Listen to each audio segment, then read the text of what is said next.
yo quiero como pensar en una gráfica sobre el fracaso. Y la gráfica tiene que ver con cuando uno observa un electroencefalograma. Si ustedes miran esa, en la mente la tienen esa gráfica, o tienen en la mente cualquier otra gráfica, un cardiograma, o cualquier cosa que tenga que ver con la salud, ustedes van a ver que son un tipo de ondas, y esas ondas suben y bajan. Y si lo ponemos más matemático, pues vendríamos a que la vida es como una campana de Gauss, ¿sí? Todo tiene una subida y todo tiene una bajada, o una función senoidal, ¿sí? ¿Por qué digo eso? Porque empezamos una carrera, por ejemplo, cualquiera que sea, y tenemos el máximo potencial, pero luego vamos a tener una meseta donde no podemos ser mejores, y luego vamos a tener una decadencia. Entonces todo eso tiene esa campana de Gauss.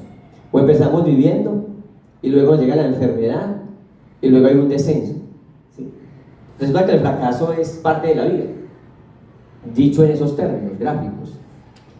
Y nos hastiamos de todo, ¿cierto? A veces nos hastiamos del deporte que estamos teniendo, o nos hastiamos de la profesión y decimos no queremos más esta profesión, o no queremos más estos jefes, o no queremos más este emprendimiento. Siempre hay una campana de Gauss. ¿Cuál es el problema? Que si bien la vida es así, y así lo planteo yo en Catarsis, sufrir y resurgir, el arte de transformar la tragedia en trascendencia, no nos enseñan eso. Porque nosotros estamos en una cultura occidental donde nos enseñan es a ser exitosos, donde nos enseñan a competir, donde nos enseñan a ganar, donde nos enseñan la victoria. Entonces cuando llega el fracaso, primero nos da vergüenza, y al darnos vergüenza no queremos comunicar eso, entonces estamos solos. Entonces un divorcio se vive solo, un desempleo se vive muy solo, una pérdida de un emprendimiento se vive solo. Entonces me parece que eso es muy peor, es frustrante, porque uno en el dolor y en el sufrimiento debería tener red de apoyo. Si uno se quedó sin empleo, debería comunicarse a todo el mundo. Esas son mis habilidades, eso es lo que sé hacer, esa es mi trayectoria. ¿Quién me puede ayudar? Pero uno siente vergüenza. No debería ser así, porque Occidente nos educa mal, nos educa para avergonzarnos del fracaso. ¿Es natural que eso pase? Claro, porque cuando éramos antropológicamente cazadores, el que no caza la presa, el depredador, muere. Entonces es obvio que queramos el éxito. Pero como somos humanos, el éxito de hoy ya no es cazar la presa. El éxito de hoy es muy difícil. Puede ser saber programar para inteligencia artificial, o puede ser aprender a hacer negocios, porque estamos en el capitalismo salvaje. Entonces, hoy ya no es aprender a cazar tan fácil. Es más fácil identificar cuál es el fracaso de hoy. Es más fácil. Por ejemplo, hoy mucha parte del éxito se mira en la fama, el prestigio, la gloria, el dinero. Entonces, si no alcanza eso, fracaso, que es otro error social, porque no permite pensar los fines de cada ser humano, ¿sí? Y eso es un tema pues que la humanidad, digamos, no lo ha podido solucionar. Y entonces Catarsis parte de eso. ¿Qué ha hecho la filosofía para enseñarme a mí cuando fracaso qué es lo que puedo hacer? Porque cada buen filósofo ha sido bueno fracasando y ha aprendido a fracasar más rápido. Es que el tema, lo decíamos ayer, el tema de fracasar es aprender a hacerlo rápido. Porque si yo fracaso pero me quedo ahí 6 meses, 7 meses, 8 meses, puedo llegar al suicidio. Entonces la idea es fracasar, pero fracasar rápido. Me quedé sin empleo, pues no sé qué, ahí 2 o 3 años, o sea, fracasé rápido. El aprendizaje sobre fracasar y hacerlo más rápido y más eficiente y más, de alguna manera más eficiente, pues me permite a mí superar más fácil la tragedia. Entonces, por eso Epicuro. ¿Por qué Epicuro? Porque Epicuro y los estoicos también, es un libro muy estoico, porque quiero recordar rápidamente, también para escucharlos a ustedes, ¿quién más fracasó que los estoicos? O sea, Séneca era un senador multimillonario, tal vez uno de los hombres más ricos que haya tenido el planeta Tierra. Y Séneca le pasó que le tocó con un, pues bueno, Sandy recordará con un tremendo loco como Nerón, el emperador. Y él lo perdió todo. Y terminó, pues básicamente muerto a manos de este emperador, pero murió serenamente. Entonces ellos sintieron también el fracaso. El emperador Marco Aurelio, 19 años, emperador romano con toda la gloria encima, pero vio a sus hijos morir, una cantidad de cosas. Entonces sintieron la tragedia, ¿sí? Epícteto, esclavo 40 años, pues también sintió la tragedia. Zenón, el padre del estoicismo, salió rico con todo su barco lleno de riqueza para Grecia y una tormenta le tiró todo y murieron los esclavos, murieron la gente que lo acompañaba, el barco se perdió con las riquezas y él llegó a la costa prácticamente desnudo y prácticamente casi muerto, sin nada. Entonces cuando uno lee estos estoicos, aprende mucho del fracaso. Y no de la carreta, digamos, que uno pueda tener ahorita, muchas veces del coach mal enfocado, de superación personal y de todo eso, no, sino de cosas reales, antropológicamente hablando. Decir que es una crítica, que haciendo metacognición, yo diría, tiene razón, no deberíamos llamarle rápido, ¿sí? Tal vez uso la palabra rápido por decir, no se puede sumergir en la tragedia y quedarse ahí, porque el tema es el suicidio, ¿cierto? El tema es la depresión. Hay que cuidarse mucho del estrés, la depresión y la ansiedad, ¿cierto? Esos son los tres, digamos, los tres grandes jinetes del apocalipsis de hoy, psicológicos, ¿sí? Pero no es necesariamente rápido. De hecho, no es lo que digo en catarsis. En catarsis es un proceso largo de 9 pasos. Es decir, lo digo así, pero entonces, ¿cuál es? Hay que hacer una purga. Y eso es algo consciente, reflexivo. ¿Qué es la purga? Es decir, venga, cuando yo estoy en una crisis, efectivamente, ¿qué es lo esencial? ¿Sí? Por ejemplo, hay unas dimensiones del ser. Cuando estoy en una frustración, pues mi cuerpo, mi mente, mis emociones, mi sistema financiero duele. O sea, es un tema multifactorial, es multidimensional. Un divorcio afecta a todo. Ya uno se levanta sin ganas de ir a hacer ejercicio. Bueno, pienso yo, no me he divorciado. Si me voy a divorciar tampoco. Pero no, esperemos que no. Menos porque mi esposa está grabando, imagínense. Me quedo grabando. Entonces ese es el tema, ¿cierto? Es de que hay que pasar por una contemplación. Yo por eso digo que cualquier ejercicio, yo digo, el mundo de hoy, si yo digo, le pregunto a alguien en la calle, ¿qué es la virtud? La gente mira raro, ¿virtud? ¿Qué es eso? ¿Cómo así? Entonces, ¿el virtuoso? ¿Qué querrá decir? ¿Que soy virgen o que no soy virgen? Porque el tema de la virtud como que parece muy interesante. Pero para cualquier tema hay que tener las 4 virtudes estoicas. La sabiduría. O sea, uno tiene que hacer ejercicio de la prudencia. Si yo estoy fracasando, yo tengo que fracasar sabiamente. Es decir, bueno, tengo que revisar qué fue lo que fracasé. ¿Cierto? ¿Por qué fracasé?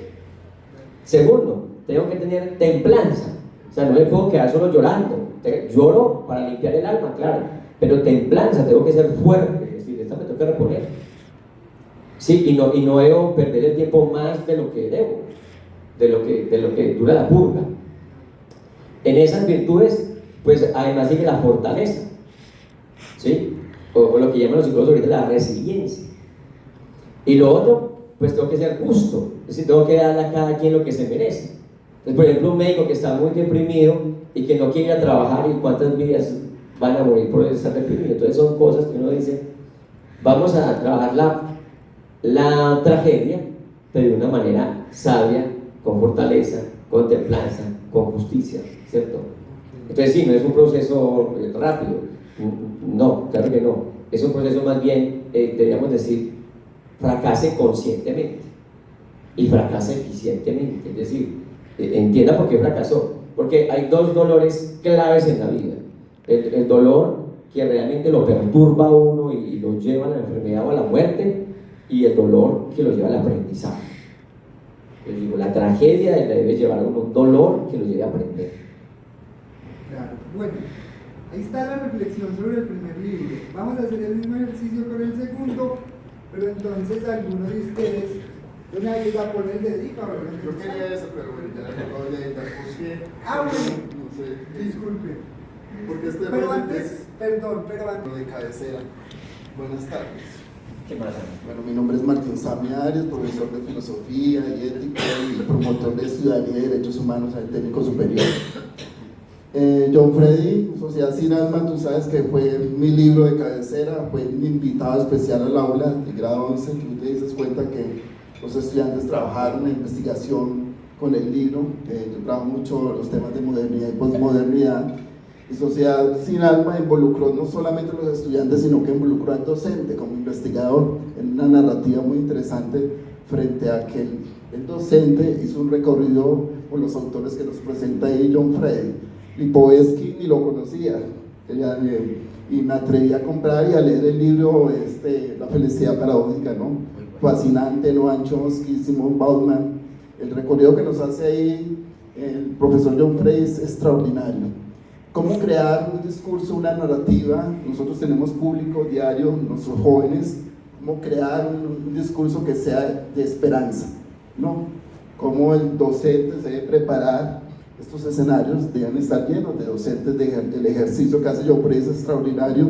Lástima que no he compartido algunos temas con él, pero siempre lo invito al colegio para que él vea el trabajo y se maraville cómo los jóvenes, cómo estamos equivocados cuando la sociedad es que los jóvenes no sirven para nada, es que los jóvenes no quieren nada, pero mentira, eso es una falacia, ¿no? Los jóvenes escuchan el discurso del transformador de la sociedad. Y el libro que fue, recuerdo, los estudiantes enamorados del libro hicieron un trabajo extraordinario de investigación, y ese fue el mayor ejercicio de ciudadanía según Marta Nussbaum, por ejemplo. Y cuando tú hablas de los estoicos, yo decía templanza, justicia, y tú lo decías ahí, me dio pena como interrumpir, porque es eso los pilares que forman ahorita a los jóvenes ciudadanos, ¿no? Entonces la escuela hay que volver a transformar en ese sentido, más humano, más moderno. Por ejemplo, yo trabajo mucho con el arte. John Freddy, no pudiste ir al evento de derechos humanos, que fue extraordinario, una narrativa que trajo de la Universidad Católica. Entonces, después de este preámbulo, me fascinaría que me hablaras un poquito cómo crear otro discurso en base a catarsis. No lo he leído, hoy me lo llevo. Entonces, ¿cómo hago la invitación para que los alumnos quieran leer este libro? Primero, pues muchas gracias también por ese trabajo tan extraordinario y que ha inspirado también el tema de derechos humanos. De hecho, yo llegué a Villa Santana también con ese afán de motivar mucho en derechos humanos, porque los derechos humanos los trabajé más en la Universidad Libre, pero bien, no, hay que seguir con todo. También lo que hace SAMI, derechos humanos en el colegio se puede, y lo empecé a hacer con niños, me está yendo muy bien. Bueno, yo creo que para todos los jóvenes, Catarsis, yo diría que es un libro mucho más humano, mucho más del corazón, porque es gestión emocional. O sea, la invitación es que cuando uno es un adolescente, como uno observa el mundo, es muy difícil porque el mundo exige mucho de uno. Y entonces Catarsis es un viaje interno por varias cosas. La primera es, toda tragedia tiene un ciclo. Siempre cuando tenemos una tragedia, negamos que pasa. Por ejemplo, el estudiante dice, yo voy a empezar a estudiar medicina, y resulta que no tuvo el puntaje. Entonces ahí ya llega una frustración, y es la negación. Entonces uno dice, no, el problema de la sociedad, no, el problema es el ICFES, no, el problema es que yo ese día estaba enfermo, ¿cierto? Negación. De ahí sigue un proceso, y hay que gestionar esa negación, un proceso de aceptación. Bueno, sí, tal vez me faltó estudiar más, tal vez me tocó mejorar el inglés, y él crea un plan de desarrollo estratégico y empieza a actuar en él, como inscribirse en el Colombo para mejorar su puntaje en inglés. Luego llega la superación, se presenta nuevamente al ICFES, ¿cierto? Yo he tenido casos de jóvenes que se presentan 7 veces al ICFES hasta que ganan medicina. Entonces, entender que cada momento tiene negación, aceptación y superación es parte de Catarsis. Y no se queda ahí, ese es un proceso de 9 pasos. Los otros pasos es, venga, yo después de que ya superé, ahora tengo que empezar nuevamente a analizarme, ¿cierto? Como autoanalizarme. Entonces uno empieza por un tema que se llama purga. Bueno, yo ya pasé por ese fracaso, no pasé a medicina la primera porque seguramente jugué mucho con mis amigos, seguramente hice lo que no debía hacer, seguramente, pero ahorita ya sé que debo disciplinarme más, debo enfocarme más, debo tener un plan mucho mejor. Entonces ahí está la purga, empezar a probar lo que no me sirve, ¿cierto? Y entonces, claro, empieza un fenómeno también de renacimiento, nos llamamos ahí. No solo la humanidad tuvo un renacimiento, sino que cada ser humano tiene que tener un renacimiento. Sí, estas son las nuevas habilidades que yo necesito. Entonces el libro le dice, venga, prepárese para esas nuevas habilidades. O sea, ya va a ser médico, ya tiene que pensar distinto, moverse distinto, interactuar distinto. Entonces ahí empieza el otro proceso. Y ahí empieza la metamorfosis, muy desde Franz Kafka, ¿cierto? Inspirado en Franz Kafka. La metamorfosis es, bueno, o sea, usted ya ha pasado y se ha arrastrado por una oruga, está en la universidad, ya empezó medicina, ahora ¿qué va a hacer cuando sea médico? Entonces ya ahí sigue el último proceso, que ya es la proyección. Entonces en Catarsis, en el último, aparece, bueno, usted ya pasó por la metamorfosis, ahora proyecte con sus ideas. ¿Qué es lo que quiere ser como médico? ¿Quiere ser médico sin fronteras? ¿Quiere ser internista? ¿Quiere gerontología? ¿Qué es lo que quiere? Entonces de ahí empieza la proyección y empieza una visión, ¿sí? Y empieza la transformación. Entonces es como una línea de 9 pasos donde el estudiante va a tener herramientas claras para poder empezar a gestionar sus emociones y va a tener una comprensión más de sí mismo, y con la comprensión más de sí mismo va a poder expandir sus talentos. Entonces yo creo que cada texto tiene su personalidad, digámoslo así, pero Catarsis para la adolescencia me parece que es pues fundamental. Y ahí, una vez hable Catarsis, después del proceso con Catarsis, aparece entonces la sociedad sin alma. Hacemos el mismo ejercicio de leer un pedacito, a ver qué pasa, y nos conversa sobre el texto. Póngame. En la sociedad hedonizada, el placer basado en el sexo es el protagonista. La nuestra es una sociedad erotizada e hipersexual, donde el filias griego o amor racional a los seres y a las cosas, y el caritas latino o amor emocional al prójimo, son arrasados por el eros o amor al cuerpo. En el diálogo del banquete de Platón, el interlocutor Pausanias propone la distinción entre el amor pandemo o vulgar y el amor uranio o celeste, donde el primero es un amor corporal basado en la diosa Eros y el segundo un amor celeste basado en la diosa Urania. Pues bien, la lujuria se basa justamente en el amor al cuerpo. Esto es, la causa de la lujuria es el apetito desmedido del cuerpo. Yo creo que esto nos pasa mucho los que tenemos contactos con todas las, generalmente las edades entre 14 años y 25 años. Estamos en una locura hipersexual, ¿cierto? Entonces hay pansensualismo, entonces pan, todo sexual, todo lo que sea sexo vale, ¿cierto? Entonces está el tema de la diversidad sexual, también donde hay un todo vale. Entonces estamos como en una torre de Babel, donde con relación al sexo vale todo. Y las plataformas, pues es lo que venden, ¿cierto? Si uno va a TikTok, a Instagram, a Facebook, pues lo que va a encontrar es el cuerpo no más, ahorita en este momento, erotizado.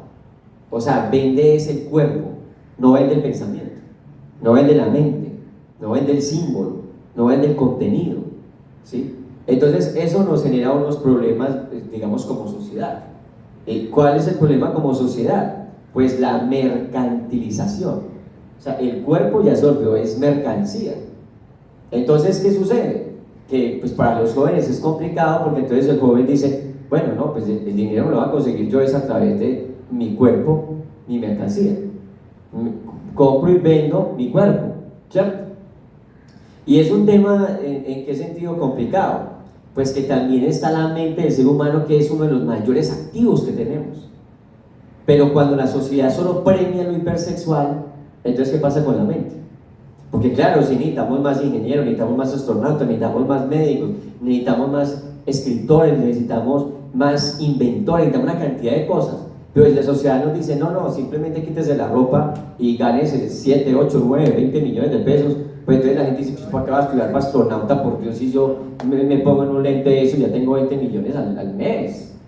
Entonces la sociedad está premiando cosas que al final va a ser más complicado, ¿sí? Por ejemplo, solo observemos lo que nos pasó en el COVID, ¿sí? Necesitábamos más bacteriólogos, necesitábamos más entomólogos, necesitábamos más biotecnólogos, necesitábamos más gente de ciencia mirando que lo que vamos a hacer con una humanidad que un virus lo pone y la acaba. Claro, y no había influencia. Pero entonces no decimos influencia, claro, ¿sí o no?